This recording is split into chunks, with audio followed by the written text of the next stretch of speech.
Hi guys, it's Lianne from Woodhead & Co, and today I want to be talking to you a little bit about buying a rental property. The first bit of advice I would love to give you is to become friendly with several agents in the town. There's several reasons for this. The first one being you can ask other agents advice from other agents' properties that they're marketing. The second thing is they give you a good basis to find out any of the below market values properties that come to the market, or even properties that are already rented, that a landlord's considering selling but not convinced by it, and they may already have a tenant in. So the initial outlay will be a lot less than buying an empty property. The second thing I want to talk to you about is legislation. With the EPC laws coming into play potentially in 2025, it is key to make sure you know what you're buying in the sense of how energy efficient your property is. They are potentially talking about every rental property having to be a minimum level of a C. Now, if you look at the market, most of them are around about a D or even an E. So it's definitely worth looking to see how much of a spend it would be to get that property up a level. Or if it is already at C, then you're good to go. Find out, have they got any gas safety certificates on it? Has the boiler been regularly serviced? Have they had any electrical repairs done? Is there an electrical installation report? These are all things that will save you money later on, as long as you know they are in place.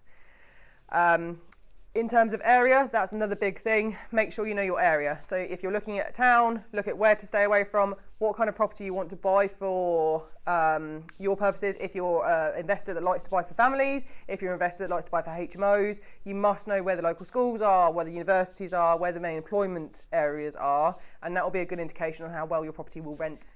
So another point that would be good to consider when purchasing a property is if you're going to be focusing more on yield or if you're going to be focusing on return on investment.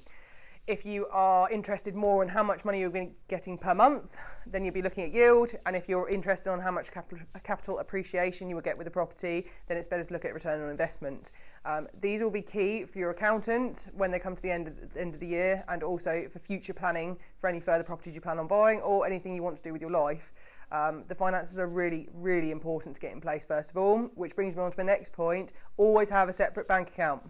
Whether you're an LTD company or not, it is always worth having a separate account so everything stays in one place for that one specific property. It's a lot easier for accountant to work out at the end of the year, and it gives you much better clarity month to month how much the spending and outgoings are. Another point I want to make clear at this point as well, if you are looking to purchase your next property or even your first property, it's still worth considering whether it's worth the property being managed or whether you're going to be doing it yourself. If you are knowledgeable with the 300 plus laws that there are, which relates to renting a property out, then yes, you have that under your belt. If you aren't, I would strongly recommend you going to an agent to either seek advice or potentially look at using their services for management. The reason for that is the property industry is moving into a regulated sector, which means that the laws are going to be a lot stricter, and the penalties, unfortunately, that come along with that are something to be considered at an early stage. Another thing that's worth going to an agent about is, again, just advice. You can speak to them. We're not that mean, I promise you. So when you're looking to finance your property, it is always worth going to an independent mortgage broker, which means they have access to the whole of the market. They may be a little bit more expensive than your high street banks, but they may save you money in the future, which is always worth considering. And also, our biggest bugbear as an estate agent is conveyancers. Some are really good, and similarly, some aren't quite as good in terms of feedback and times.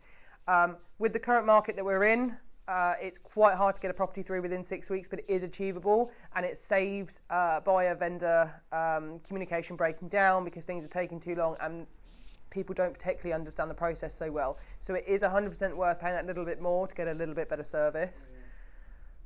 Another point to bear in mind is separate council and licensing. Throughout the UK, licensing requirements are slightly different. So some properties, even though it's not a HMO, do need to have a licence on it regardless to be licensed to be let out. So definitely seek advice from the council as well as your agents. I hope that helps for your next purchase. If you have any other questions, please feel free to give me a call at the Woodhead & Co branch.